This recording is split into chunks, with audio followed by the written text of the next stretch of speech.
You might remember PowKiddy's V10 console that was very popular when it first released, mainly because of its ability to play Game Boy Advance games so well. And what I've received here from the good people at ToRetro is the PowKiddy V20. So I'm assuming that this is something of a follow-up or an upgrade to the V10. It's quite a different looking console, and in this video I'll be taking a closer look at what it's got to offer.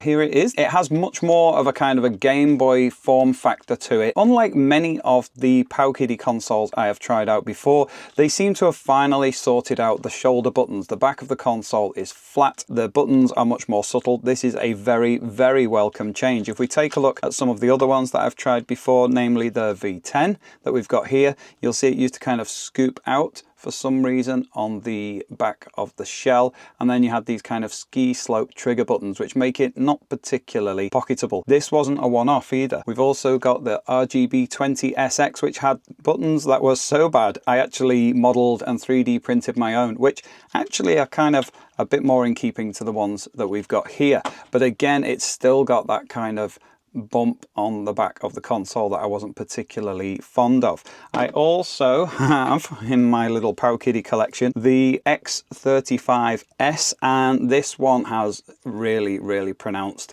kind of ski slope buttons. It's a much nicer design, both aesthetically and in terms of actually using it. It's quite comfortable to hold. I do feel that they are maybe a little too high up. I would prefer them a bit further down. I appreciate this is probably dictated by the size of the battery, but if I'm holding the buttons here, then my fingers kind of fall there a little bit more. So it's more comfortable to play like this if you're playing games without the shoulder buttons, but I have been playing, like for example, a lot of Metroid Zero Mission, where I'm needing to use those, and you kind of have to get a bit creative with how you're holding it, holding your little fingers at the bottom and so on. But depending on the game, I mean, we've got analog sticks this time round. We didn't have that on the V10. Also, I always found the color of the V10 a little bit odd, a bit like one of those old Nintendo Game Boy DMGs you might import from Japan, and it was almost brown. So yeah, this one is much more of a nice clean gray color. I think it looks really nice. I still don't really think, particularly not when we've got a speaker here, I don't think we need this kind of faux Game Boy accent at the bottom where you'd originally have had the speaker. I think we've probably moved on from that a little bit now, and the sort of asymmetric lower right hand corner with the larger curve, I think it's enough of a nod towards the Game Boy to have the D-pad buttons and color scheme. This is definitely improvement. I think the ridges on the back are a nice nod to the Game Boy, and they do add to the functionality for the comfort. I think the quality and build of this feel like quite an improvement in terms of the other PowKiddy consoles that I've tried out. On paper, like where we've got these two, it doesn't really look like a direct successor. They've changed quite a lot about this original console. You can see it's still unfortunately got this minus and plus button. I don't know whether this is even better or worse, but they're not actually even used on this console, so they're still here, but all of the keyboard shortcuts are done with the select button and a combination of left, right, A, B, X or Y, which is much easier to navigate, but I think the appearance of it would be so much cleaner without these two buttons, whereas on this one there was no kind of home button or anything like that. There's the power button, a reset button, and these two, and they were used a lot in terms of navigating the menu, but I'm just not particularly keen. I would rather just have a straightforward situation with like a start, select and a home button which brings me where I want to go, but in this case you hold select and X and it brings up home, so that's easy enough. That's a bit more straightforward. Volume controls on the side with the plus and the minus there, a slot for your SD card on this side and a secondary slot for SD card if you want to add more games. In this case I just have the one that was provided, which is a CPI, S-E-A-P-I-Y, CP, anyway, one of them 64 gigabytes, which was preloaded with a decent selection of games. We'll talk more about those in a moment, and I got the card in the right way around, which is pretty impressive. The addition of the analog sticks, if you compare it to this one, which I reviewed a little while ago, this is the X35S. This one has the analog sticks at the top, which is great if you're using the analog sticks there, but most times you're using the D-pad and buttons, and it just felt a little odd that they were at the bottom. So in this case they've swapped it around to a bit more of a sensible layout, much more akin to this console that I was a big fan of, the RGB20 SX. But this one of course is well known for its square screen, which is an amazing screen, but that also meant that the controls needed to be moved a bit further down. With this one they are further up the console just a little bit, but enough to make it a much more comfortable experience in terms of holding it a little bit further up. And as I say, shoulder buttons much better. So first impressions in terms of the hardware quality, the feel of the plastic, the buttons, the D-pad, the start and select are very clicky, but the buttons are fine. They've got rubber membranes. The D-pad feels quite comfortable. It's not that precise, but depending on the games you're playing, it is okay. I had a few moments where I was playing Metroid Zero Mission, and it was difficult when you are trying to do the Shine Spark, which is where you kind of go at high speed and then quickly press down, and then you try and direct which direction you're going to fly in. So that was a little bit awkward trying to get the precision with that, but for the most part, I've found the D-pad to be absolutely fine. Anyway, we will fire it up. We will switch on the power button and find out why there were a few shortcomings with it, largely because the operating system that is on there boots straight to PowKiddy. So it seems to be like a kind of,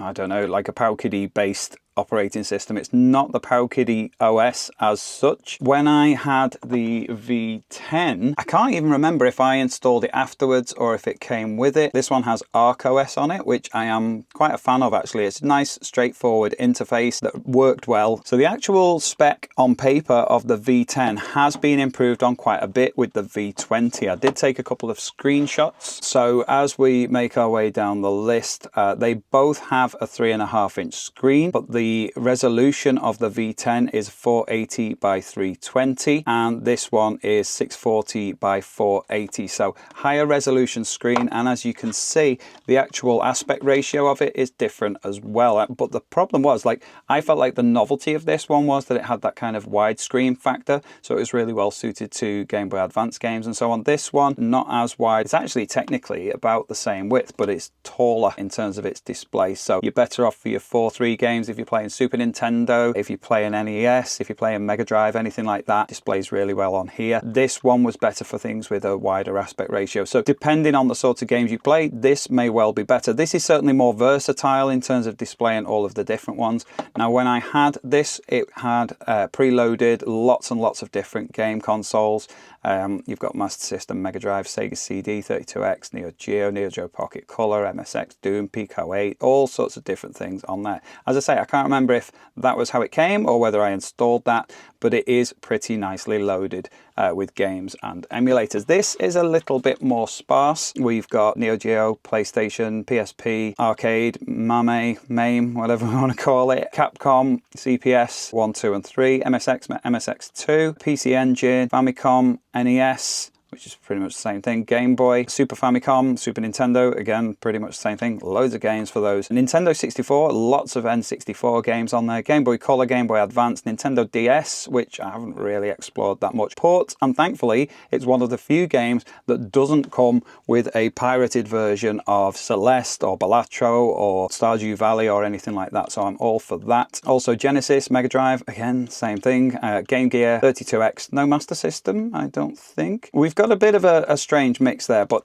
I mean, if you look at this thing, it is largely going to be used for Game Boy and Game Boy Color and things like that, and for that it is great, but there are a few things that we've got to look at. Anyway, back to my screenshots. The CPU is an all-winner 133p ARM quad-core 1.8 gigahertz. The other one was a quad-core Cortex A35, so 1.5 gigahertz quad-core on the V10, 1.8 gigahertz on the V20. External storage, we've got 2 card slots and there was just one on the V10 on the bottom there, so that's an upgrade there. Input power is 5 volts 2 amps on both, but the battery life is quoted as 8 hours on the V10 and 10 hours on the V20. Charging time 2.5 hours on that one and 2 hours on the original V10, so it takes a bit longer to charge because it's a larger capacity battery. It's 3000 milliamp hour battery on the original V10 and 5000 on the V20. So on paper, quite a big improvement. However, in practice, I'm not so sure. And I think it may come down to the operating system. I'm looking forward to seeing if I can install something different on this and see if the performance varies. Now, in general, the performance is fine. I've played a lot of Game Boy, played NES, I've played Super Famicom, even Nintendo 64 worked pretty well. I went on F-Zero X, if we can find it, there we go. So you navigate through the menu, you go in to the console after you've scrolled to the one that you want, you press A to get in there, and you can scroll quickly through the menus with your shoulder buttons, L and R. They are quite clicky, those buttons, but they serve the job. I think I'd prefer them to be a bit of a softer touch, these sorts of buttons, to be a bit quieter. But anyway, F0X, I have played this, it loads up. It seems to be a little bit slow when you are launching games. So it sometimes feels like I've crashed the console and then it will load. That's a game there, and it seemed to be a little bit choppy in terms of loading. I'll just go through on the default with everything. Again, the start and select buttons, very, very clicky. So this actually runs pretty well. You can steer with your analog stick, so it gives you a bit of a workout in terms of how to hold the console. But yeah, I mean, it runs pretty smoothly. I've had a few races on this and it runs quite well. As I say, most of my time has actually been spent playing Metroid Zero Mission, which is a Game Boy Advance game. I have actually completed it this week on this console, and I've found that one of the things with this console is that the sleep mode and battery life have been excellent. It's always got power when I pick it up, even if I've left it for a couple of days. Just pick it up, switch on. It doesn't take too long to charge. You just have to make sure you don't charge it on a USB-C to USB-C cable, I think, to be on the safe side. As with most of these sorts of consoles, you're better off charging it with just a lower powered USB-A to USB-C cable, just to be on the safe side. And it doesn't take that long to charge. And as I say, when it's charged, it holds its charge pretty well. You get a decent amount of time out of it, so that's pretty good. And as you can see, F-Zero is running really, really smoothly on the N64 emulator. The display is slightly cropped, but that's fine because it's down to the right size. If you want to exit a game, we can hold select and press X. And that will usually bring up the exit menu, but with some consoles, as with the N64, it does vary. So we'll try select and start, see if that does anything. Usually if you do that twice, that will exit. There we go. So that'll take us back out. Other than that, what did I want to show you? So on the Game Boy, I've been playing a bit more Cat Trap, so we'll load that one up. Again, takes a little while to load the games, but once they're up and running, they are all fine. But every time it loads, it's kind of on a full screen, stretchy vision, and you need to go in and start to modify your settings. So select and X brings up your quick menu. If you press B to come out of that to the main menu and go to settings, you can go to the video settings, change the scaling to integer scaling on, and turn on the aspect ratio to core provided. And then that will bring you to much more of a standard Game Boy aspect ratio. You have got quite a little bit of a bezel around it, but it looks much, much better. If you go on to main menu, quick menu, core options, and go to internal palette, you can change to lots of different Game Boy palettes.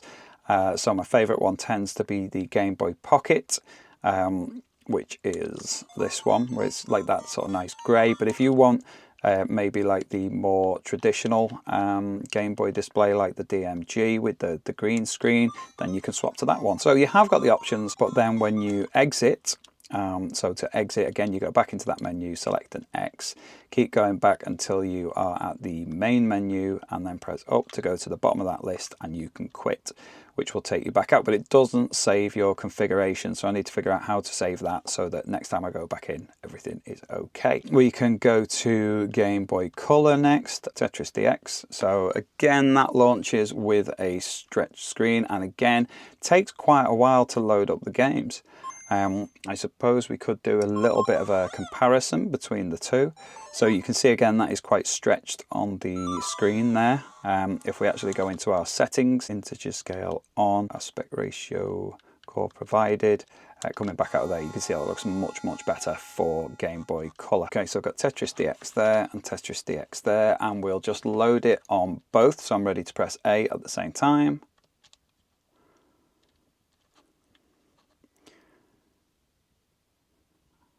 So you see this is loaded up, and that's only just gone to the screen.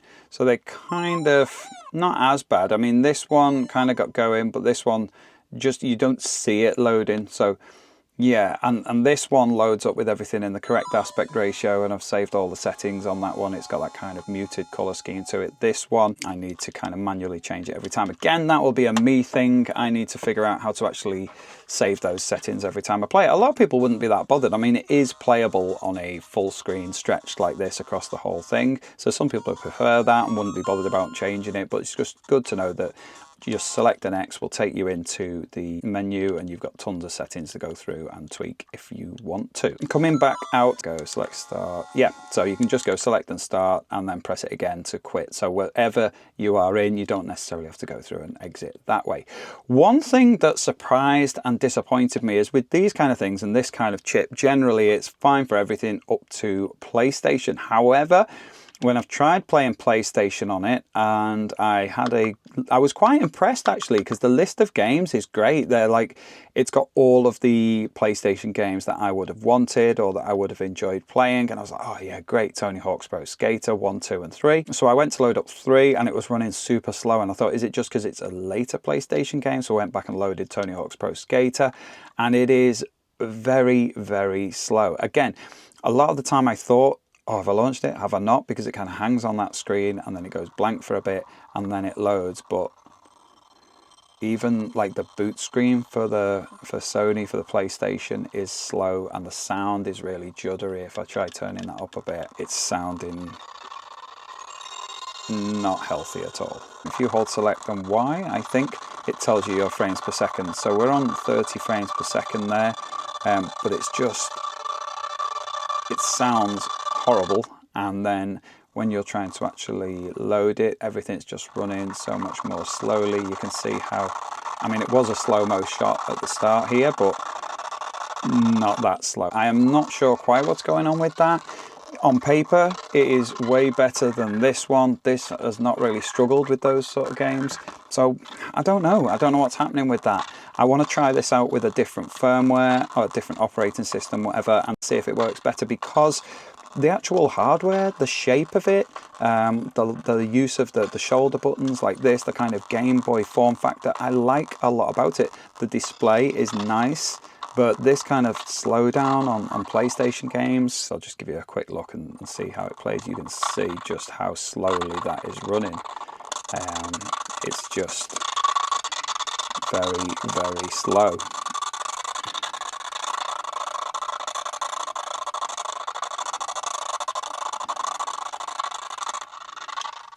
I'm just going to pause that, and I'm going to compare with the V10. So you see when it loads up, that's running much more smoothly there. It's bizarre, because this should have no problem at all running those PlayStation games. And it was the same when I've tried it with Tekken 3 and so on as well.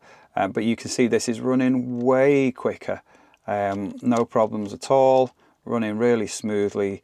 So yeah, I have no idea quite what is going on with the V20 when it comes to playing PlayStation games. Very, very strange. Anyway, I'll pop this one into sleep mode. I am hoping I'll be able to do a follow-up video with this with a different operating system that really makes much better use of the hardware, because I really like the design of this console. It's nice and slim, it's flat on the back, pays just enough of an homage to the Game Boy. It doesn't need this. I think it'd be nice if it was like that on both sides. The D-pad's all right. The A, B, X, Y buttons are lovely. The colouring is great. The sound is okay out of the little speaker. There is a headphone jack if you want it. It's got this little kind of surprised looking face on the bottom with the 2 USB-C. You do need to kind of double check on the back which is which before you go plugging in your power, because that's the on the go.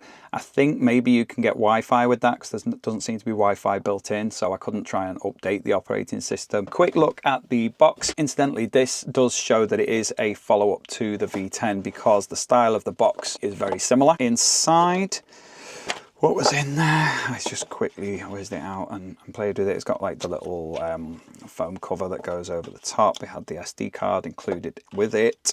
The manual, which proved to me that actually there is nothing at all to do with the plus and minus buttons, so I don't know why it's there. Oh, and also it comes with a couple of kind of retro styled stickers. We could go with the blue or the red. There's also a USB-A to USB-C charging cable in the box as well. I've got quite a few of these in this kind of Game Boy style. I quite like that PowKiddy do this sometimes with the stickers. So what should we go with? I think with the operating system mainly being set up on red, we could go with the red one here, and we'll try it out. We'll try it out on the surface there and see how this sticker looks. So let's just get that peeled off, see if I can position it correctly. That's probably going to prove to be a bit of a challenge, isn't it? Make sure that we haven't got any of the other little bits stuck in there, like the little speaker holes came with it there.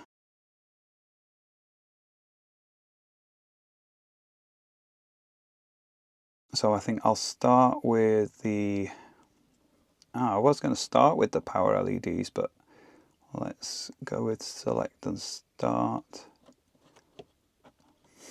I'm not doing very well here. Will it fit on A, B, X, Y, and then over our power LEDs, and then around there.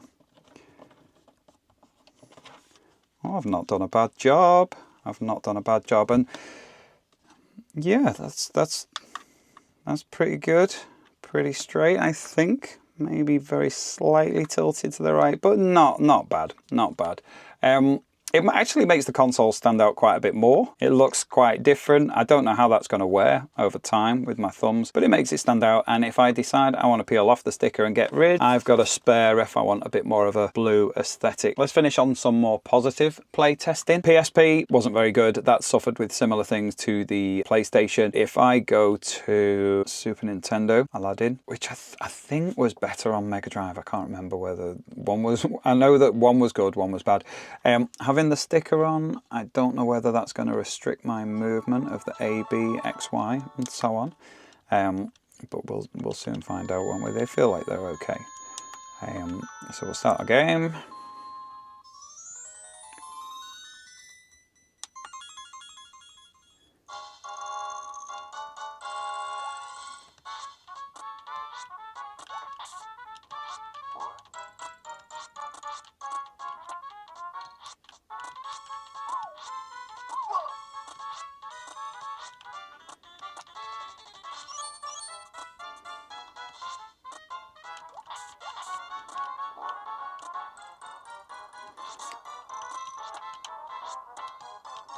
Neo Geo, Blazing Star, and that launches on full screen, which in this case looks absolutely great. So for any kind of arcade games, Neo Geo, PC Engine, Mega Drive, they all look really, really nice on the standard resolution on this screen. So let's just have a quick go here. You can choose to use the joystick or the D-pad in this case. But because of that sort of lack of precision of the D-pad, it's quite nice for that smooth roll around with your actual direction. So, I mean, whether you prefer to use the D-pad or whether you like using the analog stick, it's absolutely up to you. But I think for comfort, it's easier holding it up at the top, which is where your D-pad is. So in most cases, I've been using the D-pad. I've used the analog stick under certain circumstances, like when I'm playing Nintendo 64, and holding it at the top and the bottom isn't too bad. You do have to kind of adjust your hand position a little bit, but it's not too bad. So we'll exit, just select and start, and we'll have one more to finish. Let's see what else have we got on here. So we'll do something of an arcade game, Marvel Superheroes, there we go. And if you're ever doing arcade games, you always press select to put credits in to be ready to start, and then we'll start, and we'll just go Spider-Man as the default there. We'll play on the standard setting, and off we go. Playing against Iron Man. And again, the aspect ratio of the screen is really, really good for these arcade games. Again, you can use the analog stick for this if you want to try and get your kind of special moves. I don't actually know any of the special moves for this one, but you might be better off with the D-pad. The option is there for either. The colours and everything, the display is good, and the sound being, even though it's just a mono speaker, not a stereo speaker, being forward facing right in the middle is plenty good for hearing your game while you are playing. Again, to exit, select and start. We are back here. When you are wanting to stop playing, whether you're in the middle of a game or if you are in the main menu, if you just press the power button once, it drops into sleep mode, and you want to come back out of sleep mode, you press that, it comes out of it pretty quickly. I found that to be a real strength of this console. I think it holds its charge well while it's in sleep mode, and it goes in and out of sleep mode really well. I did a review just recently of the PowKiddy Bubble, which I really liked, but there were a few issues with sleep mode. So when I was testing this, being able to just go in and out of sleep mode quite quickly and easily was a welcome relief. So yeah, that is all I'm going to say about this one for now. As I say, I might revisit it at a later date if I manage to get an upgraded or alternative operating system on it that makes better use of the hardware. But that is a little bit of a look at my latest handheld for now. It's the latest in a long line of these handheld vertical portrait orientation PowKiddy consoles, and I really think that, particularly with having the flat back, standard tall Game Boy layout, I really like that about it. I wanted it to be better than it was in terms of performance, and hopefully it will improve in the future. I don't know, it might just be my unit. Is there anyone else watching who's got one of these and is going, I do not know what is happening with your unit, Joe, mine is absolutely fine on PlayStation? If that is the case, let me know in the comments. If you are getting something like this and all you want to play is Game Boy, Game Boy Color, Game Boy Advance, Super Nintendo and so on, you'd be hard pushed to find any issues with this. I think it is a great little console. It is very pocketable, and you can buy it on ToRetro. I have an affiliate link in the description. There is a code to get you 10% off, which is Joe Bleeps. So if you fancy buying one, have a look at the link in the description and see what you think. What do you reckon to this one? I mean, I saw loads of people saying so many great things about the V10. There was loads of hype about this at the time. I was a little late to the party with it, but once I got it, it was hit and miss. There were some things that I really didn't like about it, but the performance was great and it was great for Game Boy Advance games. But having said that, I have happily played through the entirety of Metroid Zero Mission on this one this week and really enjoyed it. I was having much happier time with the shoulder buttons, and yeah, I've just been really liking it. So let me know what you think in the comments, and I've got more handhelds to be testing out at the moment, so more about those soon if I get a chance to make a video. Other than that, I'll see you in the next one. Take care. Bye.